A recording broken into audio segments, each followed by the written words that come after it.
உண்மையிலே ஒரு படம் எடுக்கணும்னா எவ்வளோ கஷ்டம், அந்த படத்தை ரிலீஸ் பண்ணுறதா இருந்தால் எவ்வளோ கஷ்டம். அந்த பாதையில் நான் நடந்திருக்கேன். எனக்கு நிறையா அந்த அனுபவங்களை சொல்லியிருக்கேன். இன்றைக்கி படம் ரிலீஸ் ஆகணும்னு நம்ம டேட்டை போட்டு அடிச்சிருவோம். அடித்தா அது ரிலீஸ் பண்ணாமல் மாறிடும். அதனால எவ்வளோ வேதனைப்பட்டிருக்கோம்னு எனக்கு தெரியும். அப்படிப்பட்ட ஒரு சூழலில் இன்னைக்கு இவ்வளவு பெரிய நடிகர் பட்டாளத்தை வச்சு எடுத்த நம்ம தயாரிப்பாளர் நம்ம கவிதாலய அண்ணன் சரவணன் அவர்களுக்கு ரொம்ப நன்றியை சொல்லிக்கிறேன். அது மட்டும் இல்லை, என்னுடைய மாம்சு வருணுக்கு ரொம்ப நன்றியை சொல்லிக்கிறேன்னு. ஏன்னா அவரும் இந்த படத்துக்கு பெரிய சப்போர்ட் பண்ணார். அதை மறக்க முடியாத சூழல். அது மாதிரி இப்போ அன்னை ரவிமரியா நிறைய படங்கள் எனக்கு கதை வசனம் எழுதும் போது சொல்லியிருக்காரு. ஆனால் அவர் கூட நான் நடிக்கலை, அவர் காம்பினேஷன் எனக்கு கிடைக்கல. இந்த படத்தில் முழுக்க முழுக்க அவரோட ட்ராவல் பண்ணுறாப்புல இருந்துச்சு. அதுக்கு ரொம்ப நன்றியை சொல்லிக்கிறேன். இந்த படத்துக்கு ஒரு அச்சாணியாக இருந்த ராம்தேவுக்கு ஒரு பெரிய நன்றியை சொல்லிக்கிறேன்னு. அவருக்கு சல்ட்டி அடிக்கணும். கடைசி சீன் வைக்கவும் நானே பார்த்து நான் ஒரு காமெடி இருந்தேன், இவரை பார்த்து நான் சிரிச்சிட்டேன். அதுதான் பெரிய விஷயம். அண்ணே கவிதாலயா சரவணனே நடிச்சிருக்காரு, ஆனால் விக்கு வச்சிருக்காரு. எனக்கு கொஞ்சம் அடையாளம் தெரியல, யாரோ ஒரு புது ஆள் மாதிரி இருக்கு அப்படின்னு. அவ்வளோ சூப்பராக பண்ணியிருக்காரு. நினைக்கும் போது சந்தோஷம். ராதாரவி நடிச்சிருக்காங்க, பேரரசு சித்தப்பா நடிச்சிருக்காரு, பழக்கருப்பையா ஐயா அப்பா நடிச்சிருக்காரு, நாளி சம்பத் ஐயா பிரம்மாண்டமான ஒரு நடிகை. அவர் எந்த பக்கத்துமே கரெக்டாக இருப்பார். நல்லா பண்ணியிருக்காங்க. நல்ல விஷயத்த யூஸ் பண்ணியிருக்காரு ராம்தேவர். இன்னைக்கு ஃப்ரெஷ்ஷாக போட்ட தோசை 19 எல்லாரும் ஃப்ரீயாக சாப்பிடலாம். நல்லா சாப்பிடுங்க. இதை பார்த்து நிறையா பேர் ரசிப்பீங்க. அடுத்து அரிசி சின்னம் வச்சுட்டோம், அடுத்த சின்னம் என்ன வைக்க போறீங்க? மக்கள் சப்போர்ட் பண்ணுவாங்க. ஆமாம், ஏன்னா இப்போ அரிசி சின்னம் நாங்கள் வச்சுட்டோம். அடுத்து உள்ள வெளியே அடுத்த சின்னம் நாங்கள் யோசிச்சுக்கிட்டு இருக்கோம். கூடிய சீக்கிரமே இதே டீமு அடுத்து இந்த படம் 100வது நாள் ஓடி அந்த வெற்றி விழாவை கொண்டாடிட்டு நாங்கள் அடுத்து ஷூட்டிங்கில் பார்க்குறோம். நன்றி, வணக்கம். எங்களின் அழைப்பை ஏற்று வருகிற 19ஆம் தேதி வெளியாக போகின்ற எங்களது மக்கள் தலைவா படத்தின் எங்கள் அழைப்பை ஏற்று எங்கள் அழைப்பை ஏற்று வருகிற 19ஆம் தேதி வெள்ளிக்கிழமை தமிழகம் எங்கும் வெளியாகக்கூடிய எங்களது மக்கள் தலைவா திரைப்படத்திற்கு திரைமுன்னேற்றத்திற்கு வந்திருந்த அத்தனை என் பாசமான என் அன்பிற்குரிய நட்பிற்குரிய பத்திரிகை நண்பர்களுக்கும் இணையதள வலைத்தள நண்பர்களுக்கும் என்னுடைய மனமார்ந்த நன்றியை தெரிவிச்சுக்கிறேன். இந்த படத்தை ரொம்ப சிரமப்பட்டு பல்வேறு சிரமங்களுக்கிடையே படம் பண்ணி சென்சார் வாங்கி இன்னைக்கு ரிலீஸ் அளவு கொண்டு வந்த எனது ஆரூர் அண்ணன் திரு கவிதாலய சரவணன் அவர்களுக்கும் என்னுடைய ஆரூர் சகோதரர் திரு வருண் அக்னி என்கிற வெங்கட் அவர்களுக்கும் என்னுடைய மனமார்ந்த நன்றி. பல வருஷம் காமெடியனா, வில்லன் காமெடியனா, குணச்சித்திர கேரக்டரா, டைரக்டரா, வசனகர்த்தாவா, கதை வசனகர்த்தாவா பயணிச்ச என்ன ஏன் இவர் ஹீரோவை நடிக்கக்கூடாது அப்படின்னு ஒரு சிந்தனையில் முதல் முறையாக படத்தின் கதாநாயகிய ஒரு நல்ல மூளைக்கு சொந்தக்காரர், ஒரு தூய சிந்தனைக்கு சொந்தக்காரர், ஒரு தொலைநோக்கு சிந்தனைக்கு சொந்தக்காரர், அன்பு சகோதரர் இயக்குனர் திரு என்னுடைய அன்பு சகோதரர் அவர்களுக்கும் என்னுடைய மனமார்ந்த நன்றியை தெரிவிச்சுக்கிறேன். என் கூட நடித்த அன்பு அண்ணன் நடிகவேல், என்னுடைய உடன்பரவா சகோதரர் எம்.ஆர். ராதாரவீரன் அவர்களுக்கும், அவரோடு சேர்ந்து நடித்த நாஞ்சில் சம்பத்திரன் அவர்களுக்கும், பல கருப்பையன் அவர்களுக்கும், என்னுடைய நண்பராக நடித்த என் பாசமிகு கஞ்சா கருப்பன் அவர்களுக்கும், வருண் அவர்களுக்கும், என்னுடன் சேர்ந்து ஹீரோயின் நடித்த அந்த சகோதரிக்கும் என்னுடைய மனமார்ந்த நன்றியை தெரிவிச்சுக்கிறேன். இந்த படத்தை ஏதோ ஒரு 10ஓட 11 படம், சின்ன படம் அப்படின்னு எழுதிடுவாங்க, சொல்லிடுவாங்க அப்படின்னு எல்லாருமே பயமுறுத்தினாங்க. ஒவ்வொருத்தவங்களும் எனக்கு கை கொடுக்கும் போது நான் பல பிரிவுகளை உட்காந்து நின்றுருக்கேன் வாசலில். கை கொடுத்து சந்தோஷமாக ஓகே தலைவா, சூப்பர் தலைவான்னு சொல்லுவீங்க. ஆனால் மறுநாள் விமர்சனத்தை பார்க்கும்போது நேற்று கொடுத்த கைதானாது, சிரிச்ச முகந்தானாதுங்கிற அளவுக்கு ஷாக் ஆகிடும். இன்னைக்கு அப்படிதான் படம் சூப்பர் தலைவா, எக்ஸ்ட்ரானரி தலைவா, வேற லெவல் தலைவா, கிளைமேக்ஸ் எதிர்பார்க்கவே இல்லை தலைவான்னு எல்லாம் சொல்றீங்க. ஆனா நான் விடிஞ்சு நைட்டு ஃபுல்லாக தூங்க மாட்டேன். நீங்க நாளைக்கு என்ன சொல்ல போறீங்க, வச்சு செய்ய போறீங்களா வைக்காம செய்ய போறீங்கன்னு எனக்கு தெரியல. ஏன்னா நான் என்னதான் நீங்கள் ஆதரவு கொடுங்கனாலும் உங்க மனசுல உள்ளதான் செய்வீங்க, உங்க மனசுல பட்டதான் செய்வீங்க. அதான் ஒரு அதான் ஒரு பத்திரிக்கை, அதான் ஒரு பத்திரிகையாளருக்குரிய ஒரு சிறப்பு. அதை நான் அன்னைக்கு ஆடியோ மீடியில சொன்னேன். இவருடைய நிறைகுறையை சுட்டி காட்டி வளர்த்துருக்கீங்க. இந்த படத்தோட நிறைகுறையும் சுட்டி காட்டுங்க. முக்கியமா இந்த படத்தோட பிளஸ் நிறைய சொல்லுங்க. குறைகளை மட்டுமே நீங்க தம்லைன்ல போட்டுறீங்க, உள்ள போய் பார்க்க முடியாத அளவுக்கு போட்டுறீங்க. ஆனா உள்ள போய் பார்த்தா நல்லா விமர்சனம் பண்ணிருக்கீங்க. பார்க்க ஆர்வம் தூண்டும் போது தம்லைன் போடுறீங்க, உள்ள போய் பார்த்தா என்ன படம் தேராது போட்டிருக்க, பெரிய தலைவலி, என்னடா படம் வச்சு செஞ்சுட்டாங்க, ஐயோ போயிடாத, இப்படிலாம் தம்லைன் பண்றீங்க. உள்ள போய் பார்த்தா நல்லா பேசுறீங்க. அந்த உள்ள மனசை வெளியிலையும் அந்த தம்லையும் நல்ல படம் தான் சில குறைகள் இருக்குன்னு வேற மாதிரி ஒரு பாசிட்டிவா போட்டீங்கன்னா, எங்களை மாதிரி ஒரு சின்ன படங்களை நம்பி எடுக்கிற, என்ன மாதிரி ஒரு நடிகரை நம்பி எடுக்கிற ப்ரொடியூசருக்குலாம் ரொம்ப ஒரு நல்ல விஷயமா இருக்கும். எவ்வளவோ பேர்லாம் கோடி கோடியா சம்பாதிச்சு ரொம்ப நல்லா இருக்காங்க. சினிமாவில் நாங்கள் இன்னமும் ஒரு சாதாரண நிலைமையில தான் இருக்கும். இவ்வளவு படங்கள் நடிச்சாலும் இன்னும் ஒரு சாதாரண நிலைமையில தான் இருக்கும். அதான் உண்மை. அதை உணர்ந்து இந்த படத்தை நீங்க தயவு செய்து உங்களுடைய மனசாட்சிக்கு உட்பட்டு எழுதி இந்த படத்தை தமிழக மக்களில் கொண்டு போய் சேர்க்கணும்னு உங்களுடைய பாதம் அணிந்து கேட்டுக்கிறேன். நன்றி, வணக்கம்.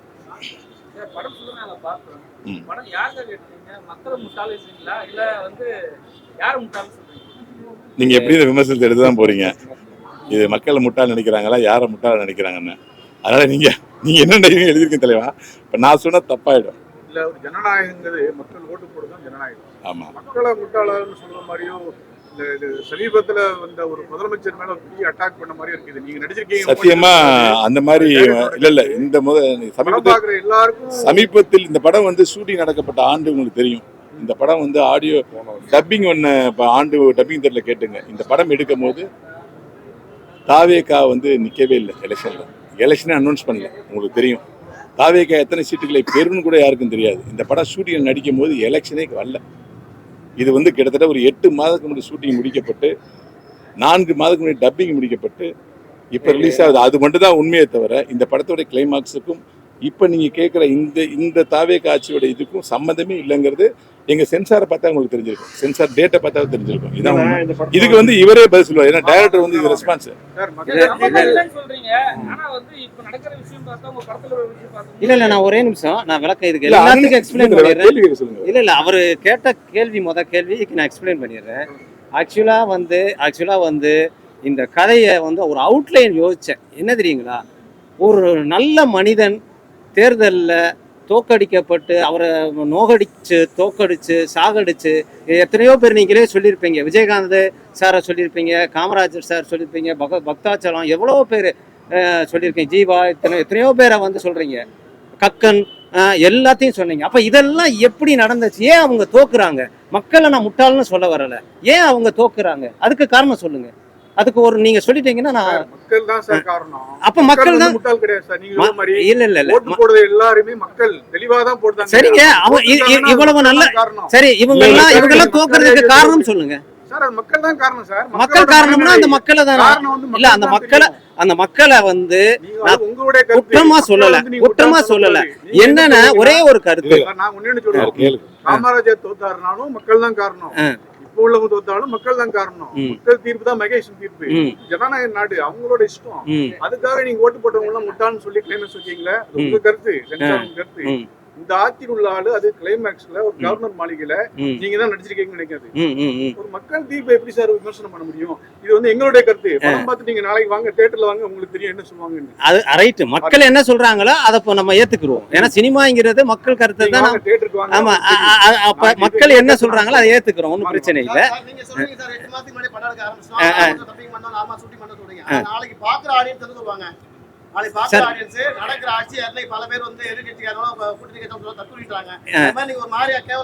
சார் இது சத்தியமாக சொல்லப்படுகிறேன். இது அவர் சிஎம் ஆவாருங்கிறதே எனக்கு தெரியாது. இந்த கதை எழுதும் போது இந்த கதையை டிசம்பர் மாசம் நான் கதையை சொன்னது எஸ் சந்திரசேகர் சார் அவருக்கு. அவருடைய இப்ப இடிச்சுட்டாங்க அந்த வீடு. அங்க 5 நாள் அவரும் நானும் கிட்டத்தட்ட பல மணி நேரங்கள் இந்த கதையை நாங்க பேசியிருக்கோம், டிஸ்கஷன் பண்ணியிருக்கோம். மக்கள் தலைவான டைட்டிலே அவர் தான் கொடுத்தது. இந்த கதையை பல கோணங்களில் பேசி ஒரே ஒரு இங்க சொல்லிக்கிறேன், நான் ஸ்கிரிப்ட் பேப்பரை முடிச்ச உடனே அந்த கிளைமேக்ஸை சொல்றேன், சி ஜோசப் விஜய் என்ற நான் அப்படின்னு எஸ்ஏசி சாரு நானும் தான் உட்காந்துருக்கோம். அவர் அப்படியே அப்படி அந்த உணர்ச்சி வசப்பட்டு அவரே அந்த சாமி படத்தை பார்த்து அப்படின்னாரு. அப்படிதான் கிளைமேக்ஸ் வச்சிருந்தேன். என்னன்னா ஒரு தலைவரை இழந்துட்டாங்க, அதாவது பேரை சொல்லக்கூடாது, மக்கள் தலைவரை ஒருத்தர் இறந்துட்டாங்க. இளைய தலைவரா ஒரு நல்ல மக்கள் யாரு எந்த நல்லவனை தோக்கடிச்சாங்களோ அந்த மக்களை ஏமாத்தி ஒரு நல்லவனை உட்கார வைக்கணும். ஆனா ஹீரோவை கிடையாது, எத்தனையோ நல்லதை செஞ்சுக்கிட்டு ஒரு மூலையில இருக்கிற ஒரு மனுஷனை உட்கார வைக்கணும். அந்த நல்லவன் அந்த மூலையில உட்கார்ந்து இருக்கிறவனை உட்கார வைக்கிறது தான் இங்க கிளைமேக்ஸ். சூழல் சந்தர்ப்பங்கள் சில மாறிடுச்சு. மாறும்போது அப்ப இதுக்கு என்னடா நம்ம கிளைமேக்ஸ் வைக்கிறது அப்படின்ட்டு முடிவு பண்ணி இந்த கிளைமேக்ஸை வச்சேன். ஆனால் அவர் ஐயா எஸ்ஏசி ஐயா கூட சொன்னார், என்ன சொன்னாருன்னா, இந்த காலத்துல ஒரு கட்சியை ஆரம்பிச்சு எடுத்த உடனே சிஎம் ஆகுறதுங்கிறதெல்லாம் ரொம்ப கஷ்டம், இவ்வளோ பெரிய 2 இயக்கங்கள் விடாது பாருங்க, நம்ம கதையில இப்படி வச்சுக்கிட்டா என்ன, ஹீரோவை எதுக்குறதுக்காக 2 இயக்கங்கள் கூட்டணி போட்டாங்க அப்படின்னு கதை பிப்ரவரி மாசம் என்கிட்ட டிஸ்கஷன் பண்றாரு. நான் சொல்றேன், சார் சினிமாங்கிறதுக்காக சில லாஜிக் வேணாமா சார், எதிர் துருவங்கள் சார், எப்படி சார் ஒன்று சேரும் அப்படின்னு. அப்ப அவர் சொன்னாரு இது நடக்கும் அப்படின்னு, இந்த சினிமா தானங்க நம்ம எடுப்போங்க அப்படின்னு சொன்னாரு. சரிங்க சார் நம்ம பண்ணிக்கிறலாம் சார் அப்படின்னு. ஆனால் சத்தியமாக இந்த கிளைமேக்ஸ் இவர் சிஎம்மா ஜோசப் விஜய் அப்படின்னு நான் அந்த ஸ்கிரிப்ட் பேப்பரை படிக்கும்போது அவர் அவ்வளவு தூரம் உணர்ச்சி வசப்பட்டார். முத உணர்ச்சி வசப்பட்டது என் ஸ்கிரிப்ட்ல நான் சொன்னப்பதான். அதுக்கு பிறகுதான் அங்க நான் பார்த்தேன் சிஎம்மா பதவி ஏற்கும் போது. இதை நான் முன்னாடியே பார்த்துட்டேன், அவர் உணர்ச்சி வசப்பட்டு அந்த சாமி கும்பிட்டதை. மக்களை ஒப்பிட்டு பேசினாரு. அதே மாதிரி நாய் கூட மக்களை ஒப்பிட்டு பேசுறாரு. இந்த டயலாக் இவங்களுக்கு சர்ச்சையா இருக்கு, நீங்க படத்துல வச்சிருக்கீங்க, அது எப்படி புரியல எனக்கு, என்ன சொல்றீங்க? பழ கருப்பாயா டயலாக் சொல்லியிருப்பாரு, நாய்களோட ஒப்பிட்டு பேசியிருப்பாரு மக்களை. அதாவதுங்க ஒரே ஒரு விஷயம்தான், பொதுவா எல்லாரையுமே குத்தம் சொல்ல முடியாது. அது சில தவறுகள் பண்ணும்போது நம்ம யதார்த்தமா பேசுறோம், இப்படியெல்லாம் இருக்காங்களே, ஓட்டை வாங்குறாங்களே. இப்ப நீங்களே சொல்லுவீங்க, குவார்ட்டருக்கு ஓட்டை வாங்குறான், காசுக்கு ஓட்டு வாங்க, நியாயம் பேசுறான். உண்மையை சொல்லணும்னா நியாயம் பேசுற மக்கள் திருந்த மாட்டேங்கிறாங்க, அவங்களே போய் 1000 ரூபாய் வாங்கிடுறாங்க. புரியுதுங்களா? நம்ம நியாயம் பேசுவோம், மேடையில பேசுவோம், 1000 ரூபாய் போய் அவனே வாங்கிடுறான். அப்ப தனி மனிதன் தன்னைத்தானே கட்டுப்படுத்தலைன்னா ஒண்ணுமே பண்ண முடியாது. அதைத்தான் நான் சொல்ல வர்றேன், மக்களை நான் குறை சொல்லல.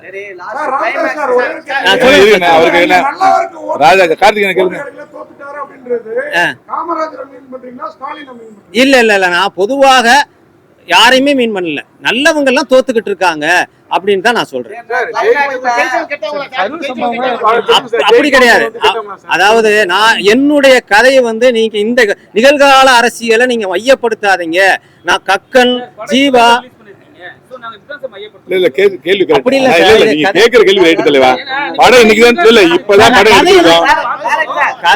கதை எழுதுன காலம் வேற, ரிலீஸ்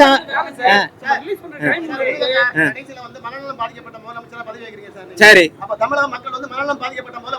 சார், அது சந்தர்ப்பங்கள் அப்படி ஆயிருச்சு. இது கிளைமேக்ஸ் நான் முன்னாடியே 2 கிளைமேக்ஸ் வச்சிருந்தேன். மக்களால் தோற்கடிக்கப்பட்ட ஒரு மகான திரும்ப அந்த மகான மக்களுக்கு ஒரு மகான உருவாக்கணுங்கிறது ஒரு கிளைமேக்ஸ். இல்ல அப்படி இல்லைன்னா மக்கள் எப்படி மகான தோக்கடிச்சாங்களோ அதே மாதிரி மக்களை தோக்கடிக்கணும் அப்படின்னு ஒருத்தன் நினைச்சான். இந்த 2 கிளைமேக்ஸ், அதுல நான் கிளைமேக்ஸ் என்னால் சந்தர்ப்பத்தில் எடுக்க முடியல. 2வது கிளைமேக்ஸ் எடுக்கும் போது சந்தர்ப்பம் இப்படி ஒரு சூழ்நிலையை உருவாக்கிருச்சு. நான் இதை எனக்கு சென்சார் அதிகாரி படம் பார்த்துட்டு அப்படி ஐஏஎஸ் அவர் சொன்னார், என்னங்க இந்த கால சூழலுக்கு ஏற்ற மாதிரி அமையுதே அப்படின்னாரு. சார் அப்படி இல்லை சார், நான் என் ரசஸ் எல்லாம் காட்டுறேன். நான் எலெக்ஷன் அறிவிக்கிறதுக்கு முன்னாடியே என் படம் ஷூட்டிங் ஃபுல்லா முடிஞ்சுச்சு. இது எப்படி நடந்துச்சுன்னே தெரியும் சார். சார் நீங்க இல்ல இருங்க சார், இல்ல இந்த படம் சார் 10 சார் நீங்க 10 லட்ச ரூபாய் கொடுப்பீங்களா? நீங்க 10 லட்ச ரூபாய் கொடுப்பீங்க சார். ஒரு வண்டி கடை வச்சிருந்தா 10,000 ரூபாய் கொடுக்குறேன் கடை சினிமாவுக்குன்னு போனா 100 ரூபா கூட கொடுக்க மாட்டேங்கிறான். எப்படி நான் மாத்துவேன்? எனக்கு மாத்தணும்னு ஆசைதான். ராதா ரவி சாருக்கு கேளுங்க சார், இப்படி ஒரு சம்பவம் நடந்துருச்சு, கிளைமேக்ஸை மாத்திக்கலாமா சார்? நான் ஒரே ஒரு விஷயம் சார், அதாவது இன்னைக்கு இருக்கிற சிஎம் வந்து நான் வந்து தப்பா சொல்லலை, நான் அவர் அழகு பார்த்தவன், சிஎம்மா அழகு பார்த்தவன். இந்த கதை வந்து சிஎம் சாருக்கே தெரியும். அதே நேரத்தில் இன்னைக்கு மீனவத்துறை அமைச்சராக இருந்தவர் தான் அந்த பாட்டிலுக்கு 10 ரூபா நடிக்க வேண்டியது. அவர் என் ஆஃபீஸில் அவரும் நானெல்லாம் டிஸ்கஷன் பண்ணியிருக்கோம் இந்த கதையை. சூப்பர், இந்த இந்த இந்த இதில் நான் எங்கேயோ போவேன் அப்படின்லாம் சொன்னவர். ஏன்னா அவங்களுக்குலாம் இந்த கதை தெரியும். ஆனால் அவர் சிஎம் ஆனது என்ன, இது எதாச்சியா நடந்தது, கிளைமேக்ஸ் எதாச்சியா நடந்தது. ஆளுங்கட்சியை வந்து விமர்சிச்சா நிறைய பேர் மேல கேஸ் போடுறாங்க சார். சரிங்களா? இப்ப வந்து படத்துல வந்து நிறைய விமர்சனம் இருக்கு. சரி, உங்க மேல கேஸ் போட்டா தாங்குவீங்களா சார்? அது வந்து கலைஞர் என்னுடைய 25 வருடம் சினிமாவுக்காக அர்ப்பணிச்சிட்டேன். கல்யாணம் காட்சி பண்ணல, வாழ்க்கை என்னுடைய பழகிய நாட்கள், 3ஆம் மனிதன் 2 படத்தை எடுத்து இதே பத்திரிகையாளர்கள் தான் வந்திருக்கீங்க. சொத்தவே அழிச்சிட்டேன், ஏன்னா எல்லாத்தையும் இழந்துட்டேன். இந்த சினிமா தான் என் உசுறு. சரிங்களா? அந்த சினிமாவில் இருந்து வந்தவர் தான் சிஎம் சார். அதனால கலை, இது வந்து படைப்புகள், கலை, இதை வந்து அவர் பெருசா எடுத்துக்கிற மாட்டார். புரியுதுங்களா? அப்படியெல்லாம் கிடையாது. அனைத்து இந்திய அண்ணா திராவிட முன்னேற்ற கழகத்துல இருக்காரு. கதை அமைப்புலயோ இல்ல காட்சியிலயோ இல்ல கேரக்டர்லயோ ஏதாவது அவரோட தலையீடு இருந்ததா? அதெல்லாம் வந்து ஒண்ணுமே, அதெல்லாம் எதுவுமே கிடையாது. நான் எல்லார்ட்டையும் பாக்கியராஜ் 3ஆம் மனிதன் பாக்கியராஜ் சார் தான் நடிச்சாரு. அவர்கிட்ட கேட்டுக்கங்க. அவர் வந்து கதையை மாற்றும் போது நான் விட மாட்டேன். அவர் சொல்லுவாரு, ஏன் 40 வருஷ எக்ஸ்பீரியன்ஸு, உங்க வயசு, நீங்க என்ன ஒரு விஷயம் கூட ஏத்துக்கிற மாட்டேங்கிறீங்க.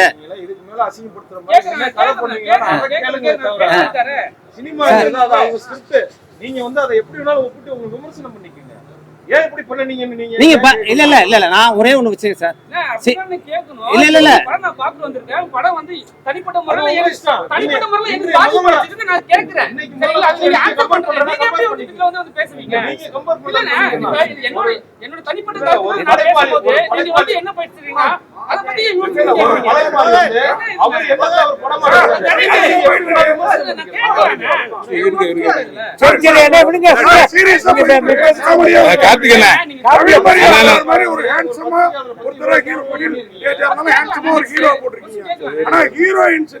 ரவிமரியா கூட நடிக்க மாட்டேன்னு சொல்லிட்டாங்களா? ஏன் அப்படி ஒரு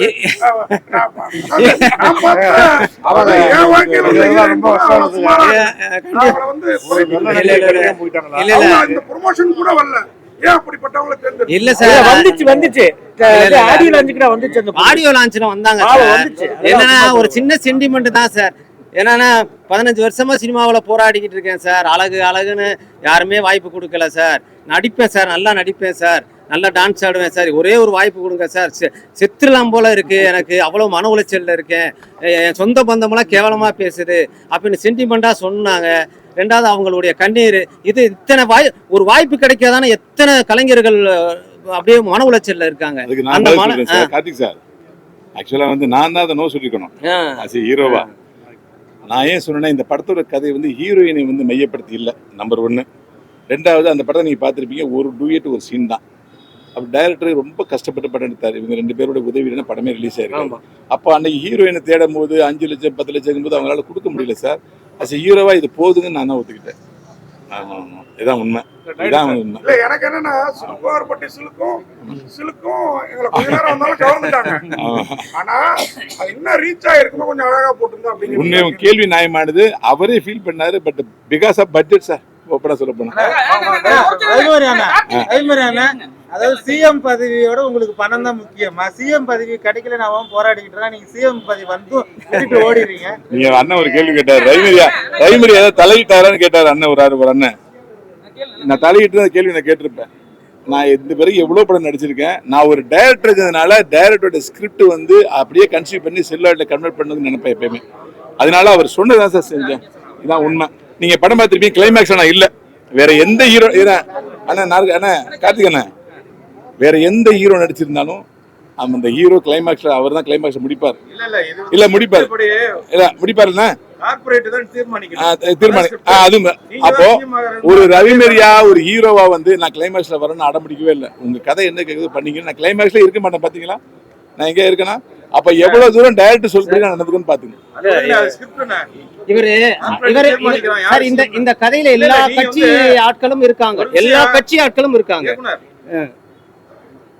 பத்திரிகை துறைய இதுக்கு மேல கவலைப்படுத்தி இனிமே ஒரு படம் வருமானு தெரியல. என்ன அப்படி சொல்றீங்க? இல்ல என்ன நான் உங்களுக்கு நீட்டுறவன்லாம் காசு வாங்கிட்டு தான் பண்றாங்கிறதுதான். இல்ல அது தவறு, இல்ல தவறு, அது வைக்க கூடாது. மன்னிப்பு கேட்டுக்கிறோம். அது வந்து காமனா ஒரு ரைட்டரா யோசிச்சது. சத்தியமா உங்களை நான் என்னைக்குமே நேசிட்டு இருக்கேன். நாங்களாம் நான் பாத்துட்டேன் தலைவா.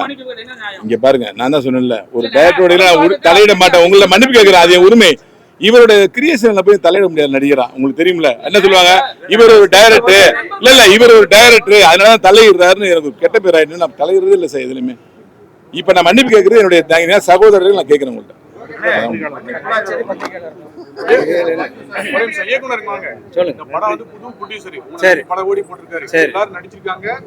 பொறுப்பு நீங்க தான். நீங்க ஒரு தேர்தலை கிண்டல் பண்ணிருக்கீங்க. மக்கள் தீர்ப்பு, மகேஷன் தீர்ப்பு, ஒரு கோமாளி முதலமைச்சர் ஆயிட்டாரு. இந்த படத்தோட தீர்ப்பு நாளைக்கு தெரியும், வெள்ளிக்கிழமை தெரியும். அதையாவது ஏத்துக்கிடுவீங்களா? அது கண்டிப்பா ஏத்துக்குறேன். கோமாளின்னு சொல்லுவீங்களா? அது கண்டிப்பா ஏத்துக்குறேன். ஏன்னா மக்கள் உங்களுக்கு தெரியுது, எங்களோட கருத்தை நாங்க சொல்லிட்டோம். மக்கள் தீர்ப்பு உங்களுக்கு தெரிஞ்சிடும். ஓகே, கண்டிப்பா 4 வாரம் படம் அது கன்ஃபார்ம். எதுவா இருந்தாலும் சார் நான் பாருங்க, எனக்கு இவர் கிளைம் இன்னும் தெரியுமா உங்களுக்கு, இவர் இந்த படத்துல என்ன கிளைமாஸ் எடுக்கிறாருன்னு தெரியாது. இப்ப சொல்றேன் விஜய் சார் சிஎம் ஆனோடனே முதல்ல போய் அண்ணா பெருமையா இருக்குன்னு போய் வாழ் சொன்னவன் நான் தான். உங்களுக்கு தெரியும் நினைக்கிறேன், மீடியால பாத்திருப்பீங்க. நின்று நான் 5 நிமிஷம் பேசி வந்தேன். என்ன பேசுறேன் தெரியுமா, நான் ஒரு கட்சியில வந்து கொள்கை பிரபுத்துவத்தில் இருந்தாலும் உங்களை நான் எந்த இடத்துலையும் தவறா பேசுனது இல்லைன்னா எவிடன்ஸோட நான் சொல்லுவேன் அப்படின்னு. அதுக்கு என்ன சொன்னார் தெரியுமா விஜய் சார், நான் அதெல்லாம் பாலிடிக்ஸ் தான், அது அதோட மறந்துட வேண்டியதானே அப்படின்னாரு பெருமையா. ஆனால் அந்த நேரத்துல தாவேக்காவோட சேர்ந்த அத்தனை நண்பர்களும் இல்ல ஆமா அதே சமயத்தில் அன்னைக்கு தாவேக்கா சேர்ந்த அத்தனை ரசிகர்களும் அந்த மன்றத்தை சேர்ந்த இல்ல நான் சொல்லிடுறேன் தாவேக்கா, அதாவது நான் சொன்னதை ஓப்பனா சொல்லிடுறேன். ஒவ்வொரு வீட்லயும் விஜய் சார் இருக்காரு அப்படின்னு அவர் சொன்ன ஒரு இன்டர்வியூ எலெக்ஷன் டயத்துல ரவிமரியா விஜய்க்கு சப்போர்ட்டா சொல்லியிருக்காருன்னு சொல்லி எல்லாரும் மீம்ஸா போட்டாங்க. அது எல்லா விஜய் ரசிகரும் நான் ஏடிஎம்கே பிரச்சாரம் பண்ண போறேன் தலைவா இல்ல இவ்வளவு தூரம் பேசுறேன் இல்ல இப்படி சொல்றேன். இந்த கிளைமாக்ஸ் என்னன்னு எனக்கு தெரியாது, நான் இல்ல கிளைமாக்ஸ்ல உங்களுக்கு தெரியும். அப்ப நான் எம் நாட் ரெஸ்பான்ஸ். ஓகேவா?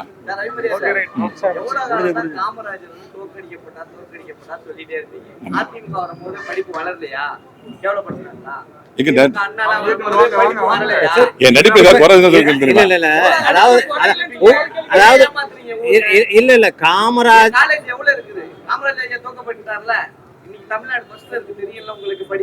எல்லாமே இல்ல ஒரு கலைஞனா நான் சிறு வயதுல படிச்ச சில கருத்துக்களை வச்சு எடுத்தேன்.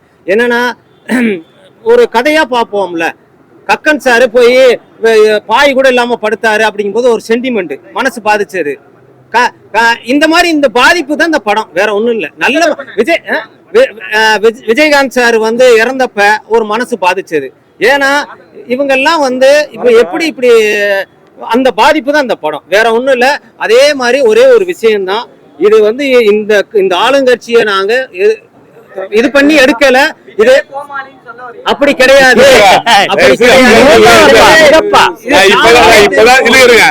நீங்க இந்த மாதிரி நீங்களே இப்ப யாரு கேவலப்படுத்துறது கவர்மெண்ட்? நீங்க உங்க கேள்வி நீங்க தான் கேவலப்படுத்துறீங்க.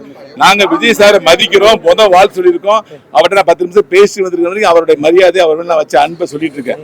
அன்புங்கிறது குஷி படத்துல அசிஸ்டன்ட் டைரக்டர் ஜில்லாவில் நடிக்கிற வரைக்கும் நான் அவரோட தொடர்பு வச்சிருக்கேன்.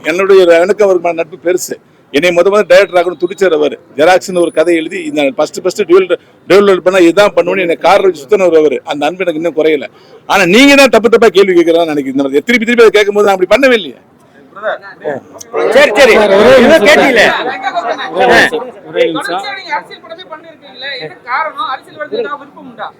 நான் ஏற்கனவே அரசியல் தானங்க இருக்கேன்.